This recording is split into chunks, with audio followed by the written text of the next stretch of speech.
Bonsoir, bonsoir à toutes et à tous et bienvenue sur El Marabiya. Quel plaisir de vous retrouver pour ce nouveau numéro de Microscope. Soyez les bienvenus, merci pour votre fidélité. Ce soir, nous allons bien évidemment longuement nous intéresser à l'actualité internationale. C'est la Turquie puisque Erdogan a été donc réélu au deuxième tour avec 52,14% des voix contre 47,86% pour son opposant Kemal Kılıçdaroğlu. On reviendra sur ces élections. Qu'est-ce que cela va changer certainement pour la Turquie ou pas dans les 5 ans à venir avec nos invités, mais surtout nous reviendrons sur cette question, cette leçon démocratique pour une première, certes. Donc il y a eu un deuxième tour en Turquie avec deux opposants. On se rend compte ici qu'il y a eu certainement une réelle leçon en termes de démocratie, surtout peut-être envers ces pays dits de dictature, dits autoritaires, un entre-deux tours aussi où il y a une certaine liberté d'expression, où les politiques se sont exprimés, aussi bien dans les médias que dans les meetings. Donc un réel exemple, on va essayer de comprendre pourquoi. Et bien évidemment, on fera un parallèle avec l'Algérie, puisque nous évoquons énormément dans le cadre de nos émissions l'Algérie. Nous essaierons de comprendre à quand les Algériens seront ravis de se retrouver face à deux candidats au sein d'élections présidentielles. Et on rappelle qu'en Turquie, c'est 90% de participation au premier tour il y a 2 semaines et c'est 84% hier. On voit ici tout de même une réelle confiance en la politique, une réelle confiance dans les urnes. Mais nous allons bien évidemment commencer par cette actualité qui nous touche, beaucoup d'émotions qui nous heurtent encore aujourd'hui. On a une pensée pour la famille de Pierre Odin. On en parlait hier en direct dans le cadre de l'émission, mais il était important ce soir de revenir sur Pierre Odin, paix à son âme. Donc il nous a quitté hier dimanche 28 mai. On en parle avec un invité bien évidemment qui est, on va lui souhaiter la bienvenue. Merci d'être là, cher Hakim Haddad, de prendre quelques minutes. Vous étiez très proche, vous êtes toujours proche d'ailleurs par le cœur et l'amour que vous lui portiez. C'était un ami proche, et vous dites que je perds un ami, un camarade, un frère. Le monde de l'Algérie, la France perd un bijou, un sage. Parlez-nous un peu de cet homme. Et puis je crois que malgré tout, il est parti malheureusement, mais peut-être quelque part avec un combat qu'il a aussi réussi, c'est d'avoir continué le combat de sa maman, paix à son âme. On rappelle que c'était le fils de Maurice Odin.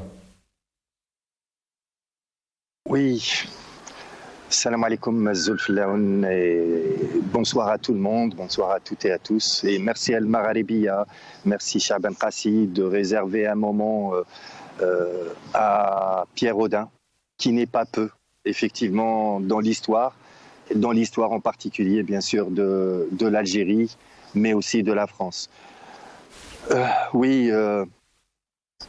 C'est difficile d'en parler, bien sûr, l'émotion est encore très très présente et je pense qu'elle le restera encore longtemps. Pour moi et pour d'autres qui ont eu à connaître ce merveilleux personnage, moi j'insisterai sur une chose. Certes, c'est le fils de Maurice et de Josette Odin. Certes, c'est aussi comme ça que les gens le connaissent et que les gens parlent de lui, mais c'est aussi et surtout une très belle personne. Pierre Odin en lui-même, fils d'eux, mais Pierre Odin lui-même est une magnifique personne, une personne qui a beaucoup donné de lui-même, qui a beaucoup donné pour l'Algérie, même si les Algériens et les Algériennes ne le savaient pas, ou en tout cas pas depuis qu'il a commencé à travailler et à militer et à donner de son temps pour l'Algérie. Et il a également beaucoup donné pour les jeunes de manière générale, que ce soit en Algérie ou en France. Voilà. Bien sûr, énormément pour les mathématiques, puisque comme son père il était lui-même mathématicien et amoureux des maths, et qu'il essayait de vulgariser et de traduire en langage humain, je dirais, auprès de toutes celles et de tous ceux qu'il pouvait rencontrer. Voilà, donc c'est une belle chose et une bonne chose que fait le Marabiya aujourd'hui.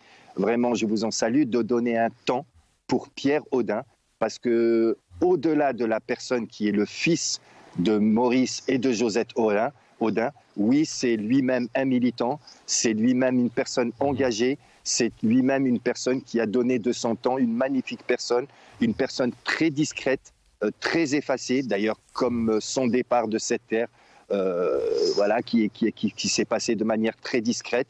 Malheureusement, on s'y attendait un petit peu, mais c'est jamais comme au moment où ça se passe. Je parle de la mort, vu qu'il était malade depuis pas mal de mois, avec cette fameuse maladie qui est le crabe, le cancer. Voilà. Mais il s'est battu toute sa vie. Il a continué de se battre, aidé par ses amis et sa famille particulièrement, à qui je rends un vibrant hommage et un grand respect, qui a été avec amour et auprès de lui jusqu'aux derniers instants, hier à 17h et quelques. Voilà.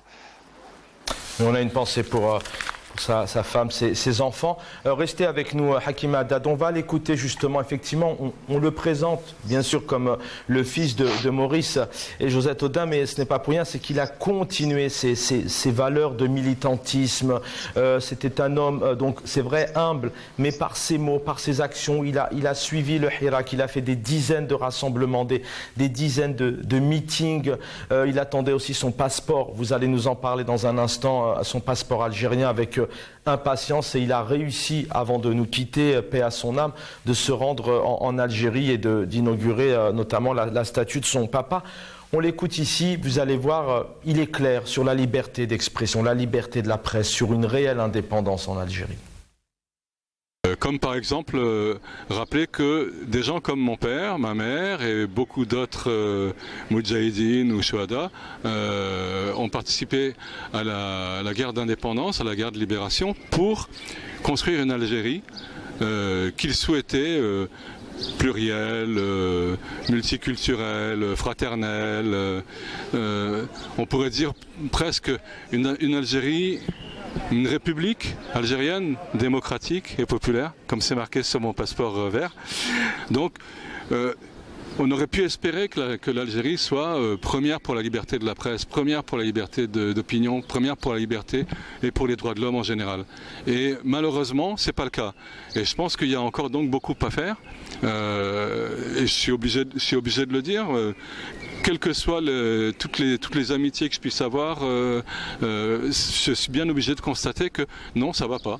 Il y a des choses qui doivent. C'est pas normal que quelqu'un qui est en détention provisoire meure pendant sa détention provisoire. Il y a quelque chose qui ne va pas. C'est pas normal de considérer que je serais un terroriste sous prétexte que j'aurais écrit quelque chose sur Facebook ou sur Twitter. Il y a des lois qui ont été décidées dans ce pays qui sont des lois parfaitement anormales, je pense. Décider que quelqu'un qui s'exprime, il est passible d'une loi sur les fake news, ou il est passible d'une loi sur le terrorisme, ça va pas. Il y a une échelle de valeurs à mettre en place. Le terrorisme, c'est pas ça, c'est pas écrire quelques mots sur Facebook. Le terrorisme, c'est autre chose. On fait pas croire des choses comme ça à la population, je pense. Hakim Haddad, on vient d'écouter donc Pierre Audin, vous étiez aussi à ses côtés, hein, c'est une longue amitié entre vous deux, une longue fraternité, mais c'est vrai que ce que je disais tout à l'heure, c'est qu'il aurait pu continuer le combat de sa maman, à ce que l'État français reconnaisse effectivement que Maurice Audin donc ait été assassiné pendant la guerre par l'armée française, etc. Mais au-delà de ça, il était pour la justice, pour la liberté d'expression, il était contre ce 87 bis. C'était un combat qu'il a continué et qu'il a encore plus donné depuis le début de ce Hirak que vous connaissez bien. Oui, merci Chaban. C'est une amitié entre nous et une fraternité, vous faites très bien de dire ce mot, qui durera au-delà du temps. Voilà, au-delà du temps et au-delà de la disparition physique des humains que nous sommes.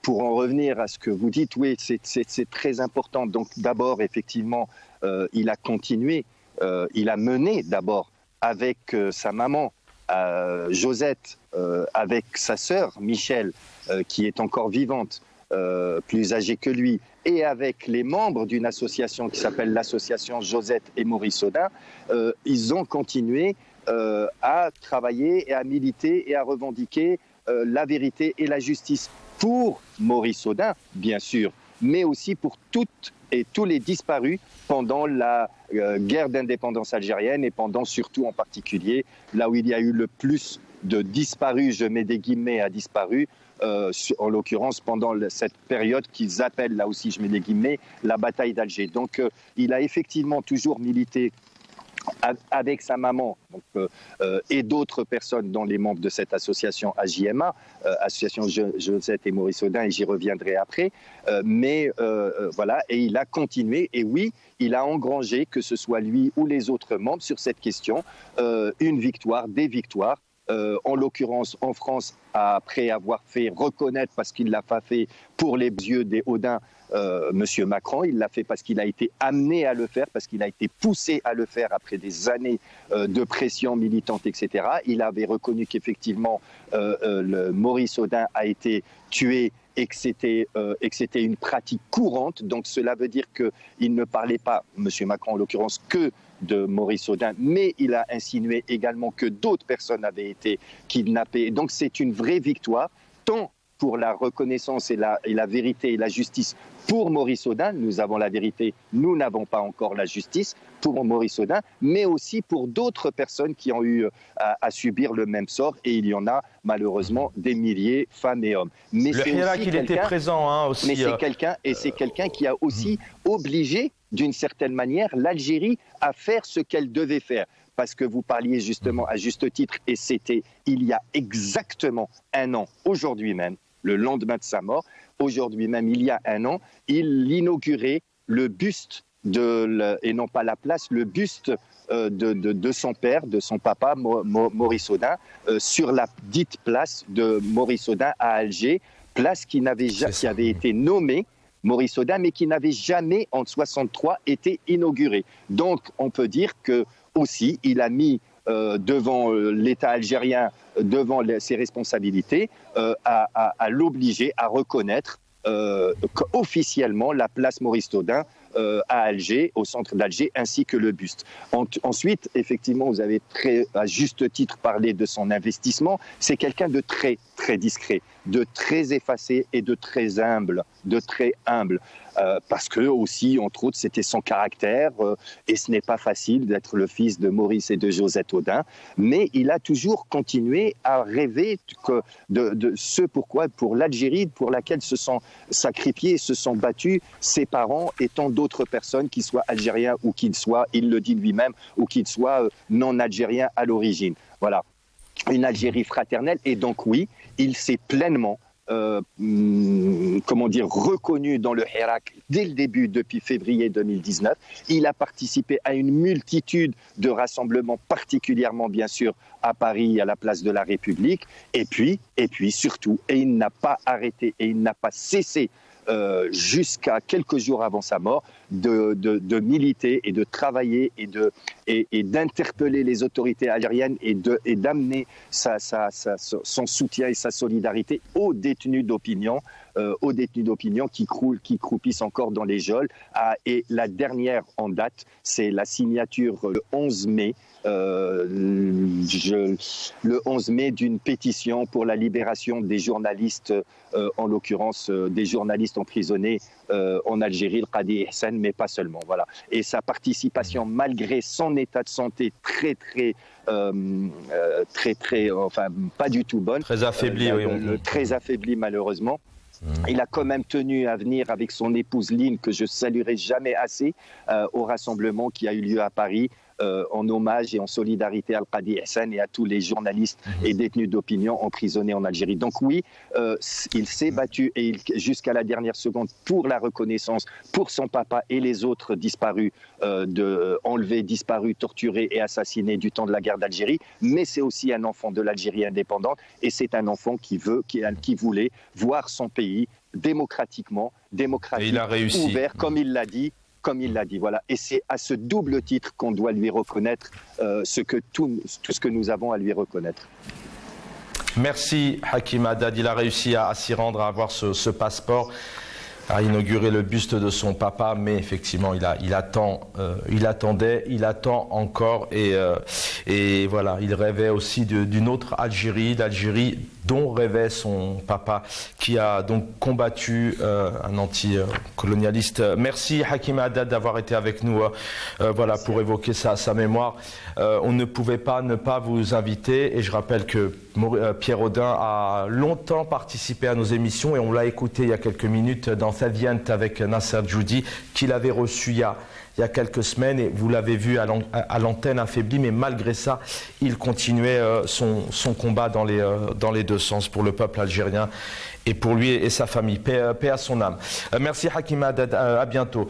L'actualité, on revient sur cette actualité internationale, c'est donc la victoire, une nouvelle fois, du président turc, 52,14% contre son opposant, contre 47,86%. Rapidement, donc c'est 84% de participation hier. C'est énorme. Le peuple turc fait confiance en la politique, a confiance en les urnes. On va essayer donc de décortiquer avec nos invités cette élection. Avec nous, un spécialiste des questions internationales, analyste politique, fidèle à nos émissions, Gamal Abina. Bonsoir. Bonsoir et merci pour l'invitation. Merci Gamal Abina.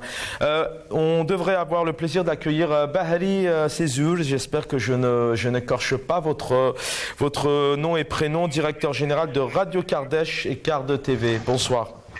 Bonsoir Chaban. Alors, chez nous, on dirait plutôt Bahri Sezour, ou en français, c'est Bahri Sezour. Voilà, la prononciation française. Mais prononcez comme vous voulez, aucun problème. Effectivement, c'est Radio. Non, mais il n'y a pas de raison. Donc, c'est Bahri Sezour. Sezour. Bienvenue en tout cas, plaisir de vous avoir. Merci d'être parmi nous. Vous êtes directeur général de Radio Kardesh et Card TV. On a aussi normalement avec nous, il est en Turquie, ancien élu français, constructeur à Alanya en Turquie, Mourad Razli. Bonsoir. Bonsoir. Vous m'entendez, cher Mourad Razli? Oui. Je vous entends nickel. Très bien. Merci, et je l'espère, on l'aura aussi pour une intervention. Abdul Moutalib Aydin, qui est citoyen franco-turc, il est à Paris pour avoir un regard donc de la situation. Gamal Abina, je commence avec vous. D'abord, d'un point de vue général, on va essayer quand même de comprendre un peu cette élection, et puis dans un deuxième temps, j'aimerais vraiment qu'on s'intéresse sur cet axe aussi. Voilà, ça a été une réelle leçon démocratique, puisqu'on sait que la Turquie, notamment Erdogan, est quand même controversé. On dénonce énormément certaines libertés notamment, mais voilà, un deuxième tour, une vraie leçon, 2 candidats, une élection et une forte participation. On en parle juste après. Gamal Abina, vous êtes surpris de cette réélection, plus de 20 ans au pouvoir pour Erdogan? Non, je ne suis pas surpris. Elle était attendue en vérité, en dépit de toute la propagande occidentale qui prenait ses rêves pour des réalités. Il est vrai que M. Erdogan a traversé les moments difficiles. D'ailleurs, en turc, on dit Erdogan pour la prononciation.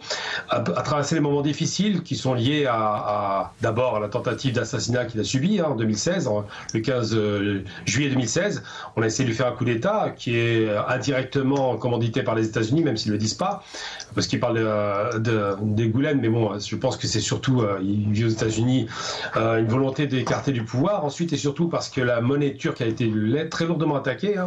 Vous y alliez il y a 2 ans, une lira pour 1 euro, maintenant c'est une lira pour 20 euros. C'est le contraire, 20 liras pour 1 euro plutôt. Donc on est sur un pays qui a été frappé ensuite par une inflation galopante qui touche le monde entier, mais en Turquie particulièrement haute, puisqu'on est monté jusqu'à 100% d'inflation un temps. Maintenant c'est ramené à 60%, me semble-t-il. Il y a un chômage qui commence à se développer malheureusement. Sur coût de la vie au niveau des logements qui commence à apparaître avec la spéculation immobilière, et puis surtout récemment le tremblement de terre qui a malheureusement tué près de 50 000 personnes des deux côtés de la frontière turque et syrienne. Donc tout cela pour dire qu'il semblait mal parti dans les sondages, des sondages qui ont été commandés et dont on peut dire beaucoup de choses, mais il n'en demeure pas moins qu'il a gagné En 2 tours, c'est vrai. Il n'a pas eu comme d'habitude, il faisait toujours dès le premier tour et remportait la mise à plus de 50%, mais en 2 tours, avec une forte mobilisation dans les élections. Vous l'avez souligné, plus de 84%. Je pense que toutes les démocraties occidentales rougiraient d'envie d'avoir ce genre de résultat en termes électoraux, ce qui prouve que la démocratie turque fonctionne. Personne n'a remis en question le résultat des urnes. Eh bien, il a obtenu d'abord un parlement largement acquis, plus de 320 députés, me semble-t-il.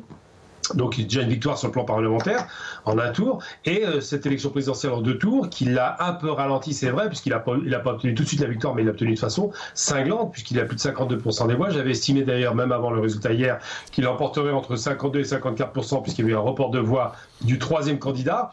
Donc c'est la logique qui l'emporte. Maintenant, c'est une logique qui préside à 2 choses. La première, je le dis très rapidement, je ne vais pas trop m'apesantir, la Turquie, depuis Erdogan, a retrouvé ses lettres de noblesse, sa fierté, je parle des Turcs au niveau individuel, d'être turcs. Qu'ils aiment ou pas Erdogan, la Turquie compte politiquement, compte industriellement, économiquement. C'est devenu un hub commercial avec la Turkish Airlines qui dessert rien qu'en Afrique 40 destinations, c'est considérable, qui est une grande compagnie internationale maintenant.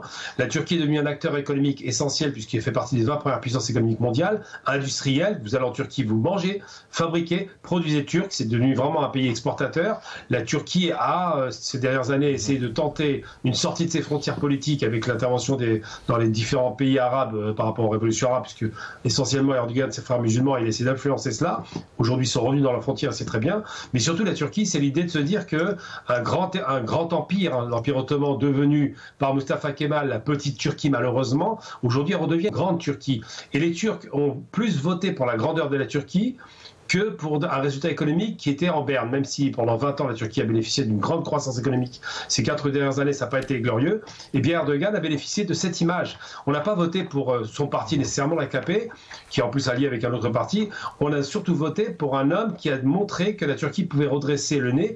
Preuve en est d'ailleurs, c'est la Turquie qui a négocié avec les Russes et les Ukrainiens la sortie du blé. Donc c'est dire à quel point aujourd'hui les Turcs voient Erdogan comme une sorte de sauveur de l'image de la Turquie. Je reviens à vous dans un instant, effectivement. Vous le disiez, donc le Parti Justice Développement AKP. Direction la Turquie. Mourad Razli, rebonsoir. Ancien élu français.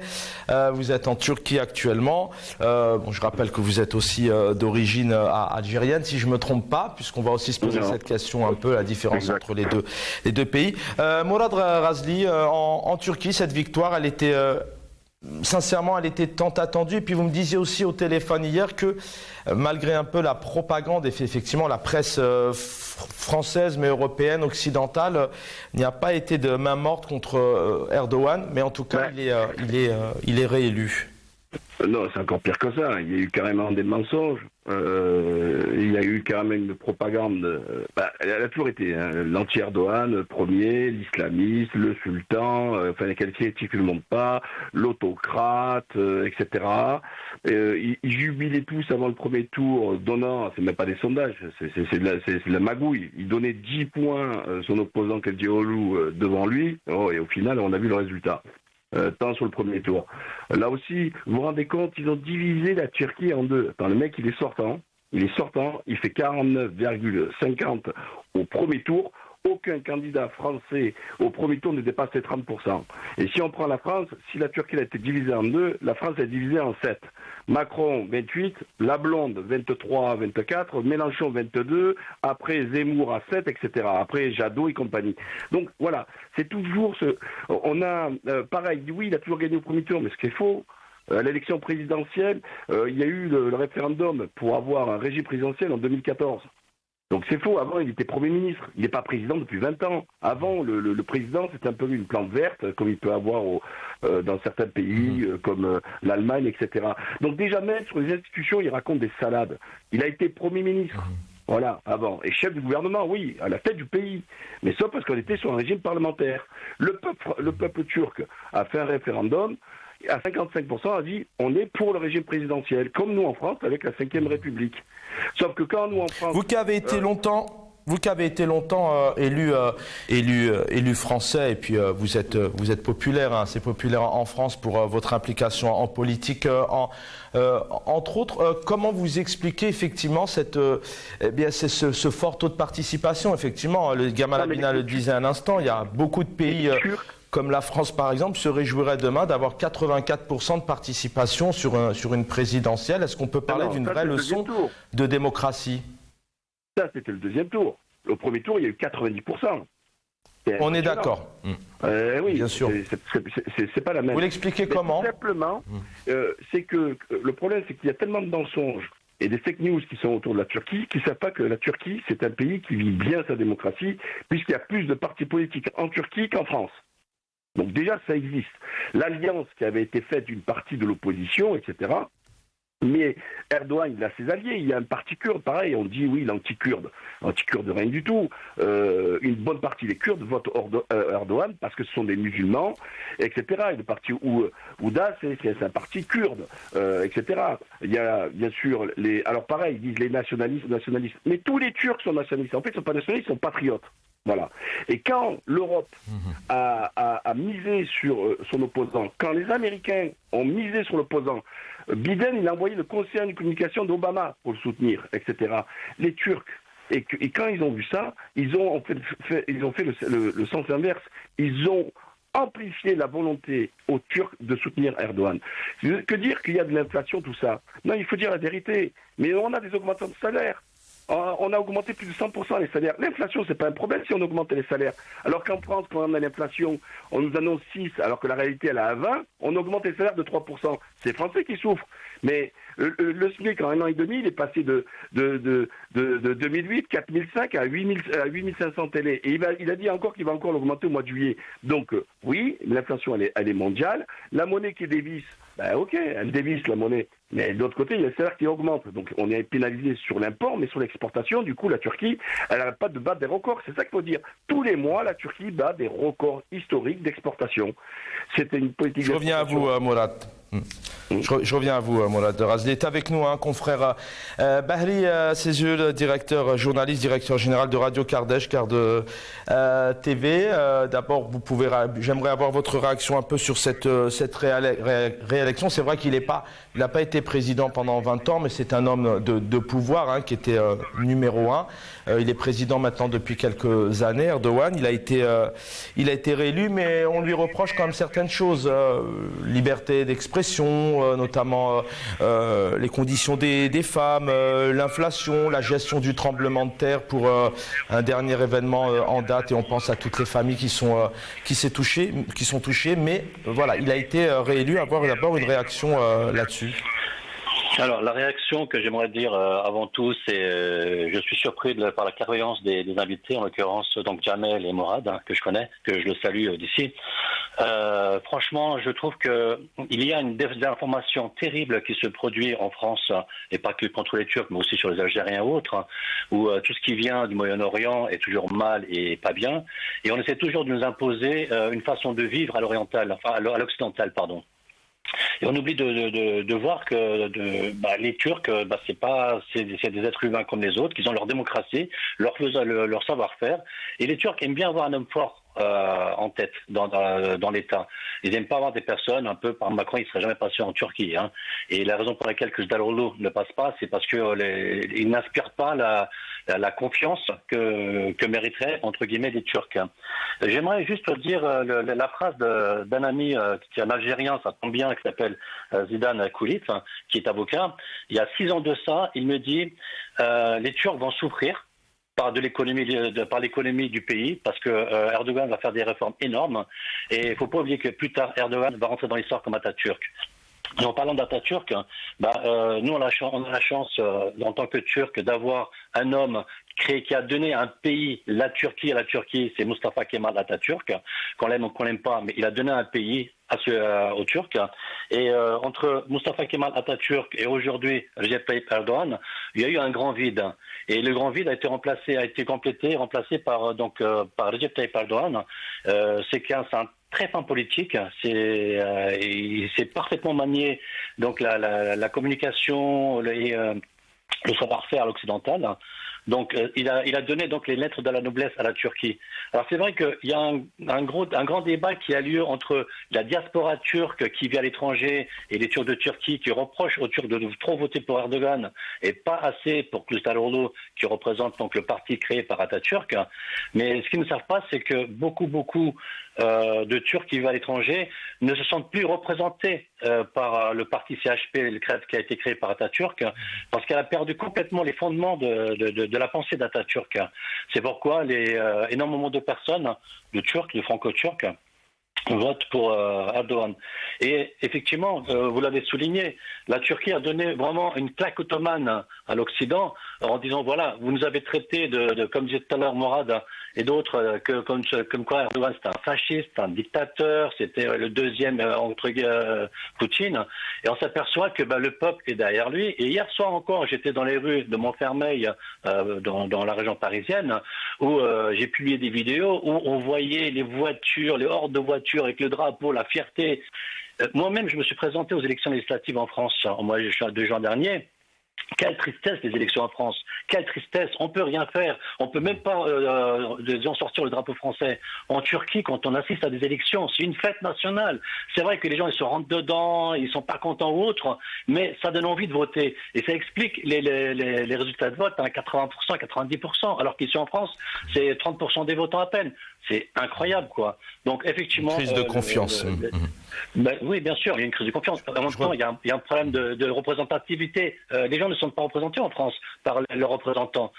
Ils votent ils votent pour Macron pour ne pas voter Le Pen. Mais en Turquie, les gens sont investis. Le vote sanction. Et je reviens à vous. D'accord. Oui. Je reviens à vous dans un instant. On va donner la parole à un entrepreneur jeune, franco-turc. Il est à Paris. Il était important de vous avoir, puisque vous aimez bien sûr votre pays, ce magnifique pays qu'est la Turquie. Mais vous habitez en région parisienne. Vous êtes fier, Abdülmuttalip Aydin, de ce résultat? Alors, bonsoir à tous. Dans un premier temps, alors je me présente, j'habite en région parisienne, du côté justement de Clichy-sous-Bois-Montfermeil, et effectivement nous sommes très très contents de ces résultats car Monsieur Erdogan, il a apporté beaucoup à la Turquie, il a fait beaucoup de choses, malgré qu'en France on le critique tout le temps dans les médias, nous avons continué de notre côté en tant que citoyen vivant à l'extérieur de la Turquie, à le soutenir parce qu'on sait ce qu'il a fait et on sait ce qu'il continue à faire, que ce soit à la scène internationale et en Turquie. Qu'est-ce que effectivement, il est présent depuis plusieurs années, et puis le peuple a parlé en toute démocratie, on le rappelle 84%, mais qu'est-ce qu'on peut répondre notamment à ces zones kurdes de Syrie où il y a une certaine tout de même inquiétude, on parle d'une certaine violente crise économique, vous connaissez le pays, vous y allez, où il y a les difficultés, il y a une grosse inflation, bon, je rappelle tout à l'heure cette gestion notamment des tremblements de terre du 6 février où encore les familles sont en train de souffrir. En tout cas, il est controversé sur certaines libertés. On ne peut pas dire non plus que tout le peuple turc vit normalement et correctement, même si encore une fois le peuple lui a fait confiance. Mais qu'est-ce qu'on peut répondre à cette partie? C'est comme dans chaque pays. C'est de la politique en fait. On va avoir des gens qui vont l'apprécier, d'autres qui vont moins l'apprécier, qui vont être pour d'autres partis politiques. Cependant, Erdogan, il s'est quand même engagé à reconstruire ces zones sinistrées, donc il le fera. Il le fera parce que c'est quelqu'un qui a de la parole et on croit en lui. On croit en lui quand même. Vous êtes jeune, qu'est-ce qu'il... Oui, je vous en prie. Pour la partie de la Syrie, enfin dans ces zones-là, moi je veux pas me projeter parce que je connais pas très bien ces zones-là, donc voilà. Je pourrais pas vous donner une idée ou voilà. On sent que votre fierté, votre satisfaction à la réélection de Erdogan. Qu'est-ce qui vous satisfait aussi, c'est que en Turquie, il y a une démocratie, les gens votent, il y a une réelle confiance, donc on a confiance en la politique, les choses avancent. C'est ça qui vous réjouit, notamment dans ce pays, comparé effectivement à la France, où on a du mal à faire venir les personnes dans les urnes? Tout à fait. En fait, la Turquie est incomparable avec la France, parce que en France, il y a quand même cette division de communautés. En Turquie, on est quand même libre, plus libre que la France. Pour moi, de mon point de vue, j'ai été en avril, que soit la personne soit voilée ou non, ça change strictement rien dans les rues. On n'a pas de problème. Tout le monde vit très très bien ensemble. Mais en France, c'est carrément le contraire. Merci d'avoir été avec nous. Il était important d'avoir votre réaction en tant que citoyen. Merci, cher Abdul Muttalib. Aydin, Gamal Abina, je reviens à vous. On va passer cette dernière partie d'émission. Bien évidemment, on va essayer de comprendre pourquoi dans certains pays dits où les régimes sont autoritaires, voire de dictature. On parle souvent avec vous ici de la Tunisie, certain nombre de pays, notamment du monde arabe. Et bien évidemment, l'Algérie, les Algériens ont eu des périodes 88-90 où le pouvoir a mis fin à ce processus démocratique, où les législatives s'étaient déroulées, où le peuple avait parlé, avait voté, avec le premier tour donc en faveur notamment du fils. Il y a eu le congrès de la Souma où c'était un État civil et non militaire. Aujourd'hui, vous connaissez le dossier, c'est pas possible. Comment vous expliquez tout de même qu'en Turquie, par exemple, c'est possible, il y a une réelle démocratie, on participe, on vote, 2 candidats et ça passe? Il faut se rappeler d'une chose. Alors, je vais faire une histoire rapide, mais la Turquie, c'est 4 coups d'État militaires. Le dernier en date, c'était celui qui a été fait contre Erbakan. Le dernier 2016, oui. Oui, 97 plutôt, c'est contre Erbakan.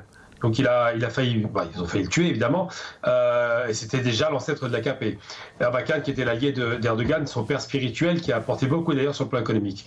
La Turquie, c'est donc des successions de coups d'État militaires parce que c'était une ossature militaire. Il ne faut pas oublier que lorsque Mustafa Kemal, donc Atatürk, le père de tous les Turcs, c'est comme ça qu'il s'appelle, prend le pouvoir, il ne le prend pas avec des fleurs, il le prend avec l'armée. C'est logique, le pays est en décomposition, il a fallu restructurer l'entité turque, en faire un État jacobin. Il a été formé à l'école française.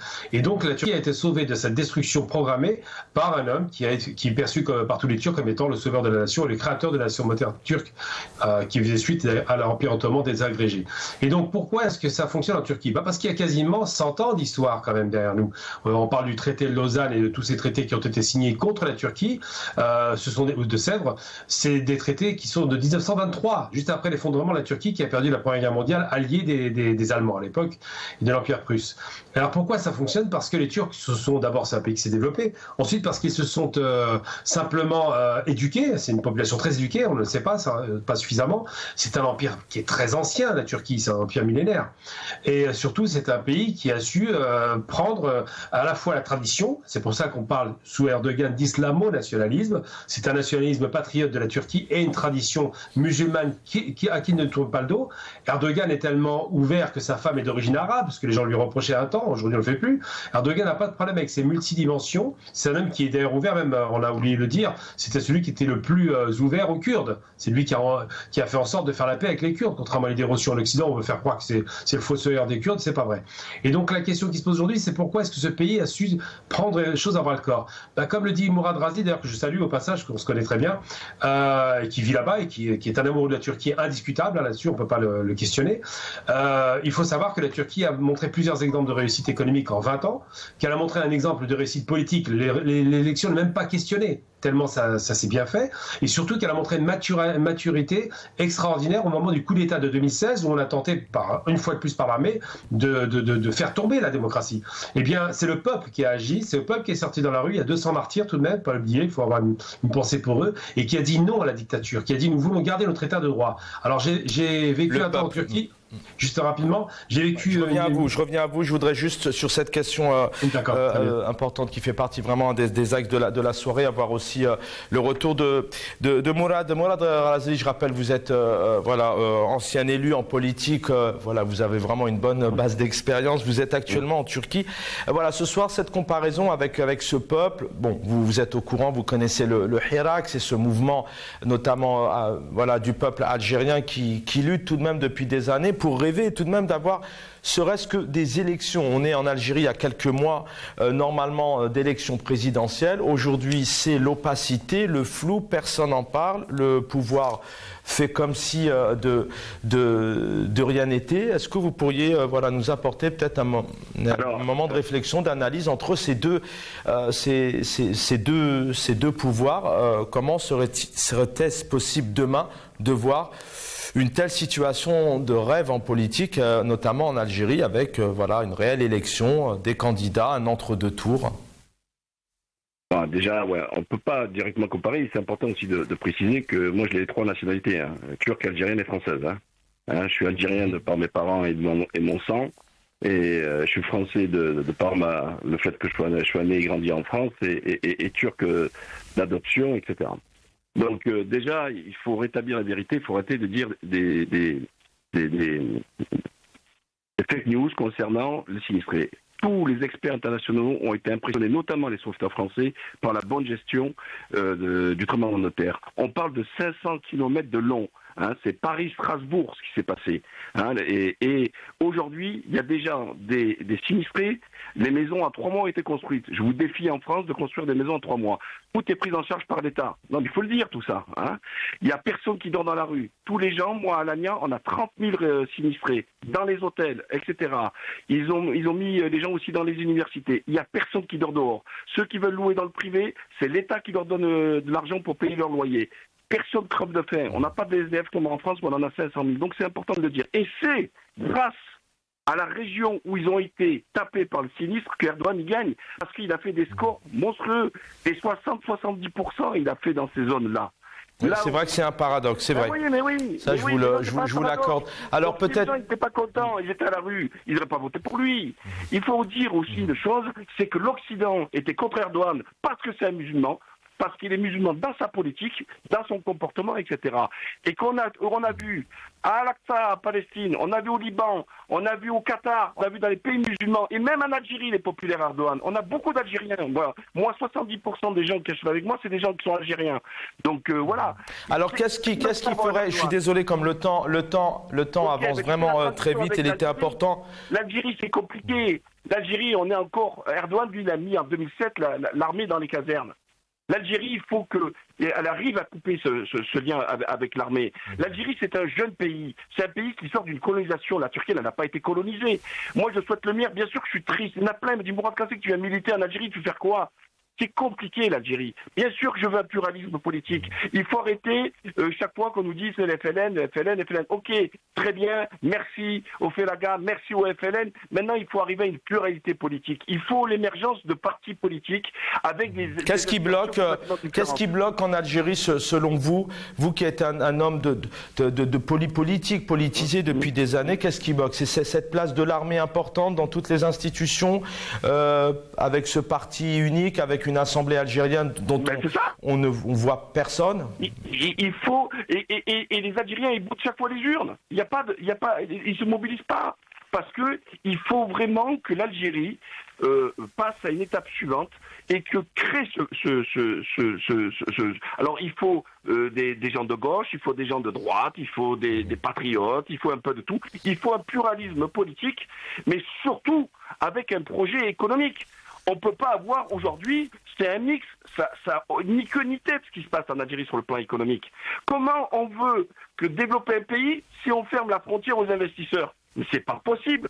Alors la seule chose qui se passe, la Turquie d'ailleurs en prend sa part maintenant, et les Chinois, etc., c'est seulement des gens qui viennent exporter sur l'Algérie. L'Algérie, elle a un peuple intelligent, elle a un peuple brillant.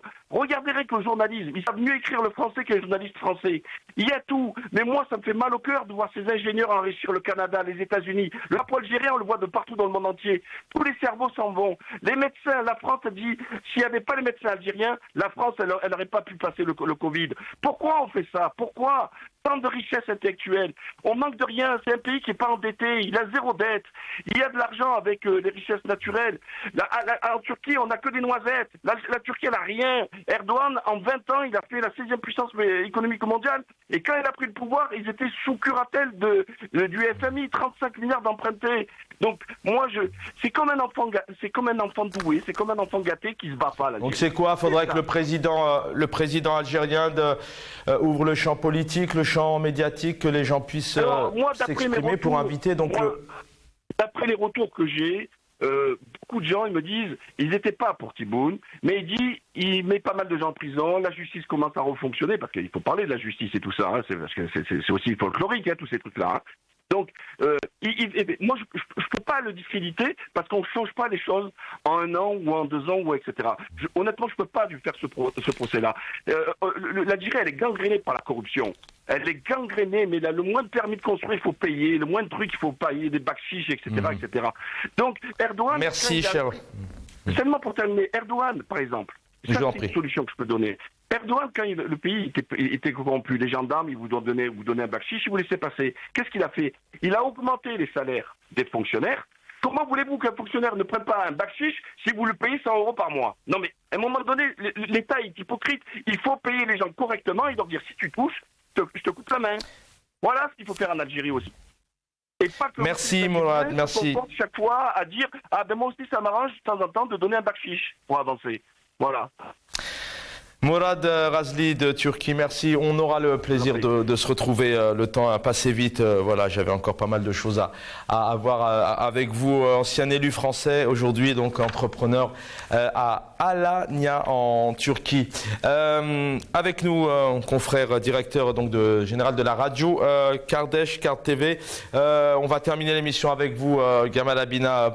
Pardonne-moi. On a l'habitude de vous retrouver souvent. Voilà, je voudrais avoir votre avis, chers confrères notamment, sur un peu la comparaison. On a une vraie leçon de démocratie, on l'a compris. Mais si on parlait de ces pays, voilà, la Tunisie, on a vu comment s'est approprié les choses aussi. Kais Saïd, l'Algérie, voilà, on peut aujourd'hui avoir peut-être des comparaisons avec ces pays dits autoritaires. Et qu'est-ce qui ferait que demain, notamment le peuple algérien, pourrait se retrouver avec une réelle envie d'aller aux urnes, avoir un réel pourcentage dans les participations et avoir plusieurs candidats et de vraies élections? Allô? Oui. C'est à moi que tu t'adresses, Shaban? D'accord, ok. Oui. Alors, Shaban, j'aimerais juste revenir sur ce qu'a dit donc Mourad, qui est très juste. Hein. Tout à l'heure, vous avez tité un peu sur le fait que les zones sinistrées n'étaient peut-être pas forcément bien gérées. Nous, ici, en tant que Radio-TV Kardeş, nous étions connectés H24 avec les zones sinistrées, mais toutes les villes sinistrées. Parce que dans Radio-TV Kardeş, nous sommes 60 bénévoles et on occupe toutes les parties de la Turquie, les 4 coins de la Turquie. Et nous avons des membres dans chaque ville de la Turquie ont systématiquement été connectés.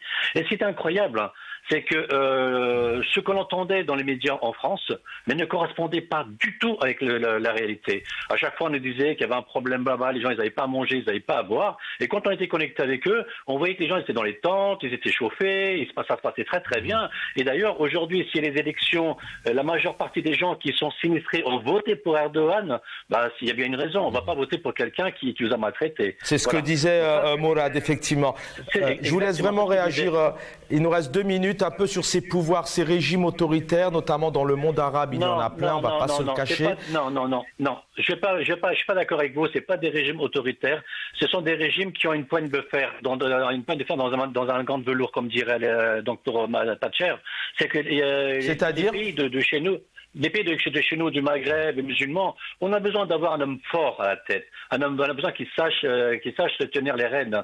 Et c'est ça qu'on a besoin. Parce qu'on a tellement marre de voir déjà nos pays qui sont manipulés par les Occidentaux et qui fait que... Mais de quel pays, justement, aujourd'hui, on est en train de...